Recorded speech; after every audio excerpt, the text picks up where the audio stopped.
It's time to time travel with Doctor Who Sunday. Hello and welcome back to Chat About It, Don't Shout About It with me, Rachel, the Queen of the Woke, as crowned by one of my haters. Crown you Queen of the Woke!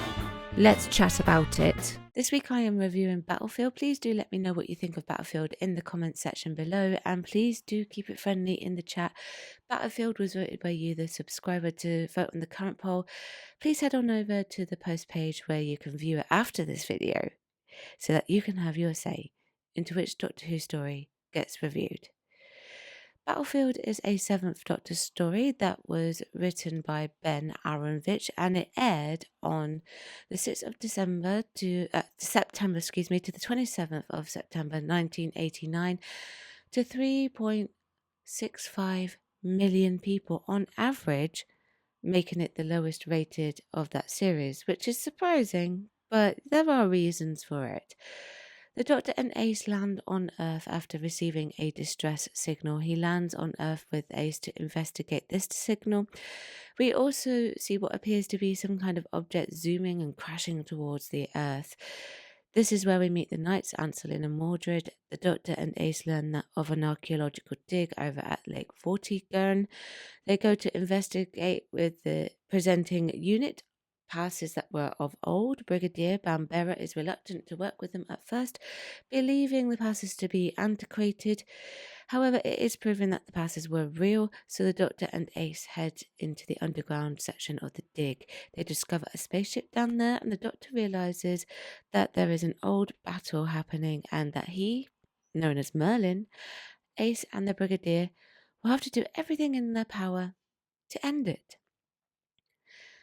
I love Battlefield, although sometimes I wonder if I love Battlefield for the wrong reasons. But I also like it for the right reasons, so there is that. Is this the strongest Sylvester McCoy story? No. However, it is a lot of fun, and there are a lot of fun themes in it, and it's a reasonably entertaining unit story. It has its highs, and it has its lows. I know there are some people out there in the world that don't like this story, and that's absolutely fine. The first high that I must really acknowledge is the return of former companion of the Doctor, Brigadier Lethbridge Stewart.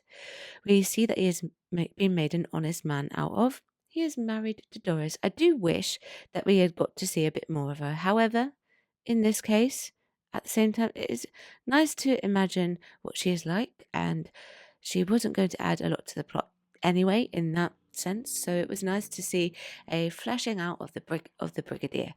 Plus, not only that, the writing states that he worked in unit and that he was a teacher. This ties in with his past storylines as well.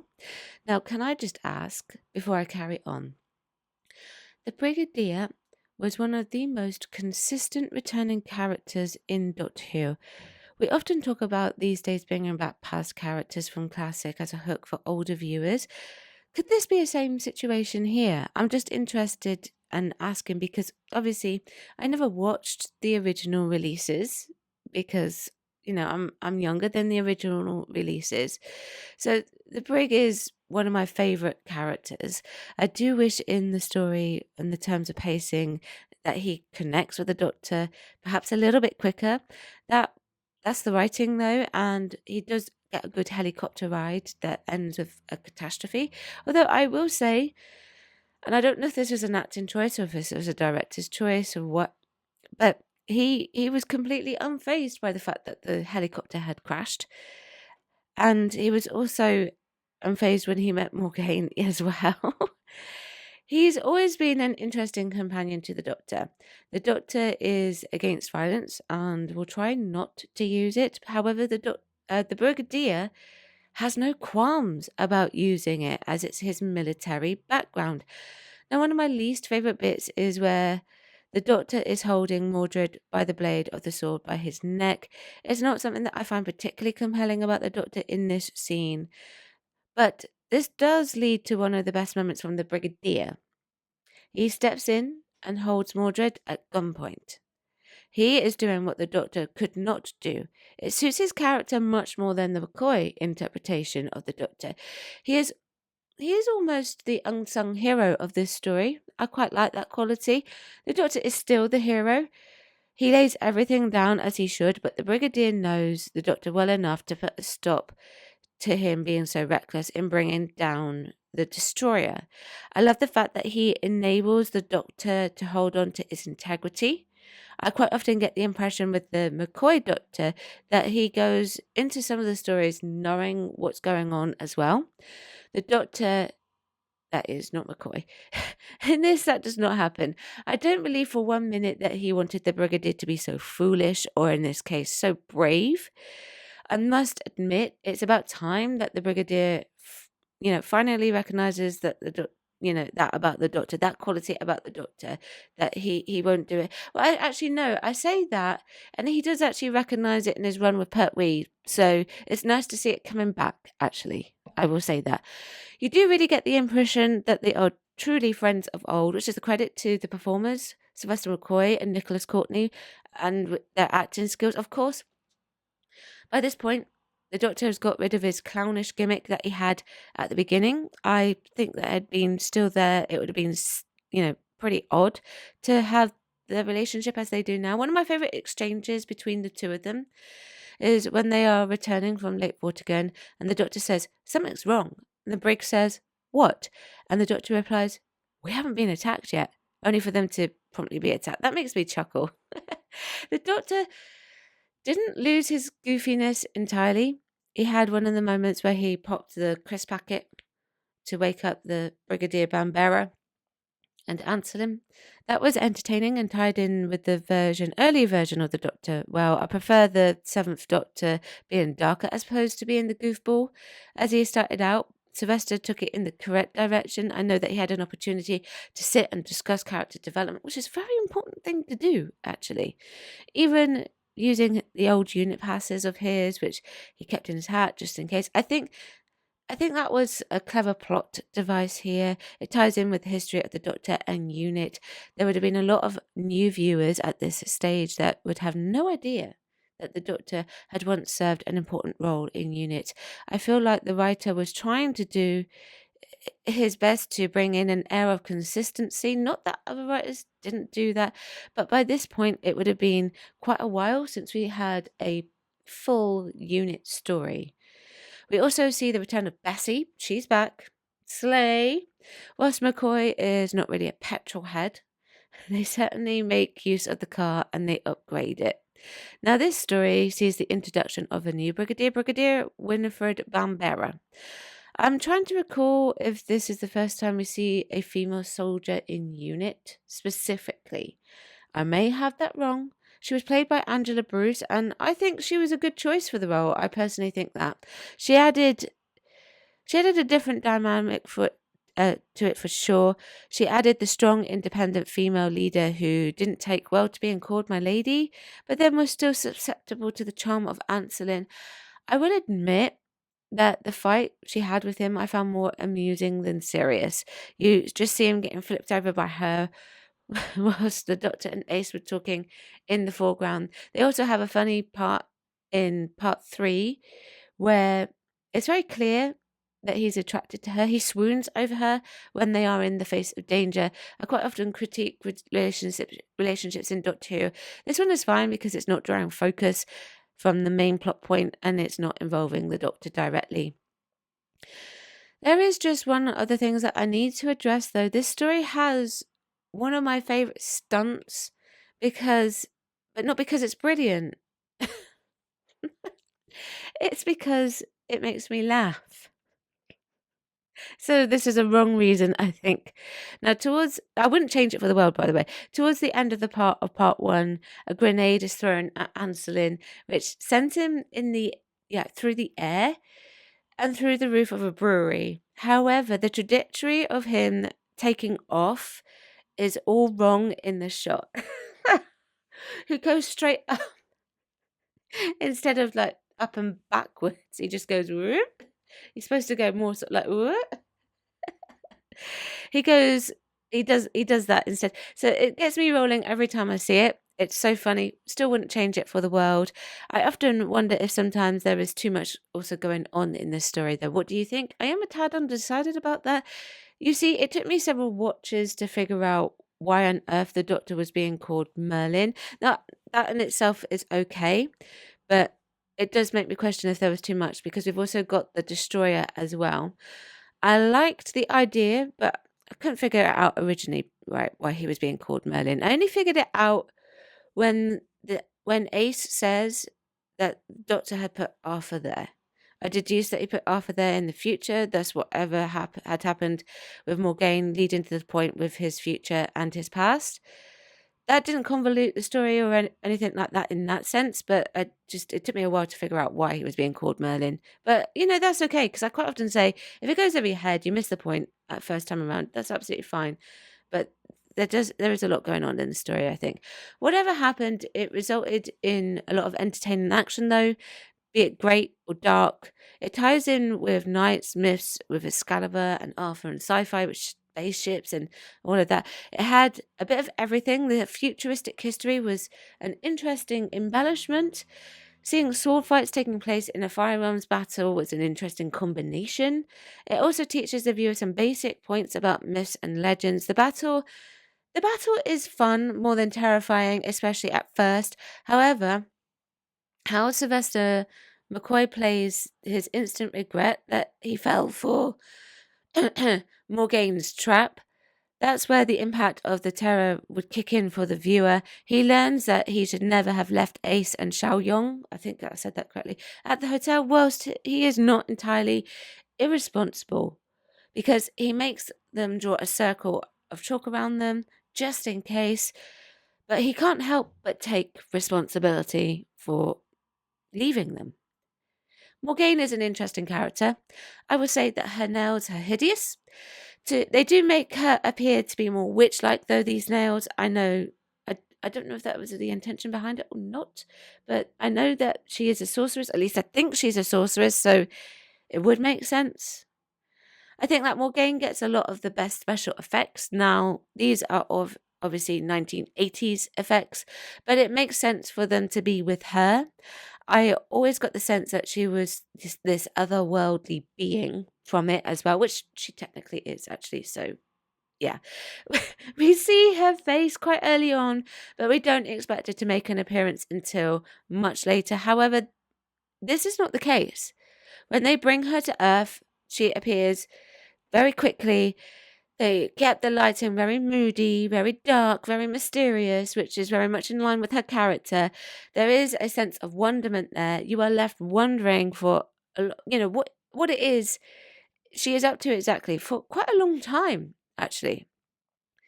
One of my favourite scenes, though, is towards the end when you think Morgaine has gone, but she hasn't. She gains access to the nuclear head code and was planning to set it off. I love that the Doctor here is able to de escalate her and convince her to switch it off, played brilliantly by Sylvester McCoy and Jean Marsh. It's also an apt ending to the character of Morgaine and even Mordred. The Brigadier and Ace are left to blow up the spaceship that has caused all the battle to take place on Earth, which of course is well within the character of Ace to do so, although this time she is supervised by the Brigadier. One of the funniest bits is in an earlier explosion. Ace is a bit trigger happy whenever she gets the chance to explode something and can get a bit overzealous with it. It's always something that they kept consistent with her character, and whilst they don't utilize it all the time, it's always very much appreciated when they bring it back, and I've always very much so liked it indeed. The explosions had some great effects to this story. A couple of things that I haven't commented on, and I just want to mention June Bland returns to Doctor Who in this. Now, I do feel she is a tad underutilized. Of course, it could be because of how well she was used in Earthshock. So I was expecting a bit more, but it doesn't really matter at the end of the day. However, it is nice to have her return, and her not having a sight is effective because she's able to play off her senses, and the fact that Morgaine has some humility to pay her in kind for the beer by bringing back her sight is a very nice touch. I will say that. They must have had also a pretty good budget for this story. I say that because they have good makeup used for the Destroyer. His mask is very good. I could imagine a lot of people were creeped out by that. Although this was a character that I wonder if we truly needed. What do you think? I don't know. I'm undecided. I'm undecided. I suppose yes, because of why on earth would Morgaine want to destroy the world? Well, actually, no. She doesn't really want to destroy the world. She has her eyes set on Excalibur. What am I talking about? The reveal of the Destroyer with a shadow at first, and then his true form, though, is a really good cliffhanger. The first cliffhanger is okay. They were all being held hostage in the brewery. I'd say after that hilarious stunt, it was a bit of a come down, but there you go. That's what I think of that. However, the second cliffhanger is the most impactful, and that's for reasons, more than one reason. Okay, they set off the defense mechanism of the spaceship. Ace gets trapped and the Doctor knocked out. Ace being trapped is quite something because obviously we don't know what's going to happen to her. The tank fills with water and the viewer is left hanging. Now, that in itself is scary, but the real story behind it is even scarier. This is a stunt that could have potentially killed Sophie Aldred had Sylvester not spotted the glass cracking. He saved her life. The thing is, they left it in. The truth is, that could be all down to budget. Maybe they couldn't replace the glass, or because it worked visually, so that weirdly worked out in the favor, I suppose. If something terrible had happened to Sophie, obviously they would not have put that in. They would have cut it. It does lead to a very good shot, though, of her emerging from the lake holding the sword. This particular stunt, if I have this correct, they still use as training purposes at the BBC. I'm not entirely sure, but I know that they did use it for a while. You can fix the wrong by using it. Let's just put it like that. Nobody could have predicted that would have happened, obviously, but it did. And it was a good way to learn from it. Now, as to the reason why it got 3.65, get your numbers in the right order, Rachel, million in on average, okay, it was just an average number. It's not necessarily because of the lack of viewers. It didn't get promoted, from what I understand. And obviously there's Coronation Street on as well, which is always going to be competition. Well, back then it was always going to be competition, not so much anymore. I don't think it would have suffered because it was a terrible story. I genuinely don't think, I genuinely don't think that. Overall, though, whilst Battlefield is not the best story, okay, it is entertaining and has a combination of history, myths, and sci fi. That's what I think about it, though. Now it's time to find out exactly what you, the viewer, the subscriber to this channel, thought of it as well. Rants Reviews Rave says it's a good story, and obviously Jean Marsh is fantastic. Absolutely, she is wonderful. My problem with this story has always been the direction and editing. If a few scenes were shorter and the overacting was toned down a bit, which a good director should sort out, it would rank higher. Now, I won't say an actor is bad, and this comment is certainly not saying that the acting is bad either. However, there are some acting points that are, I would agree, a bit OTT. I would say some cheesy laughing and things like that. And it's always easier to go over the top and then have a director pull it back. It truly is, because that way then you're not asking the performer to up their game. It's always harder to get a performer to up their game. Paul Roach says, very Marmite story I have found. I like it, but I know a lot of fans really don't. Shame. You can tell it was originally written for 3 episodes as the pacing is all over the place. It has a lovely atmosphere, strong characters, good story, and Jean Marsh. Who doesn't love the return of Nick Courtney to his signature role? Oh, yes. I love Nicholas Courtney as the Brigadier. Brigadier is one of my favourite characters. Yes, the pacing seems a bit off. I did mention that a bit earlier with the Brigadier and the helicopter. I wouldn't have known it was a 3-parter though, but that's obviously just me not doing any sort of like major research into this story. I don't tend to do a lot of the sort of like DVD features and extras and things like that, so I don't know. But if it was, then it would make sense with the pacing. I would agree. Repetition Anon says, the excitement I felt when Storm over Avalon was announced was huge. Battlefield felt very modern at the time, although its own ambitions and excesses diminished what could have been a great story full of atmosphere, rather than the silly sort of fighting frolic it is. It is frolicky, I will give you that. Now that's what I think, and that's what you think. Please do check out some of the other content I have picked out for you. Vote on the current poll as well. And if you want to comment on any future stories, I do make posts about particular stories asking for your opinions. If your comment didn't get featured, please do let me know what you think of it in the comment section below.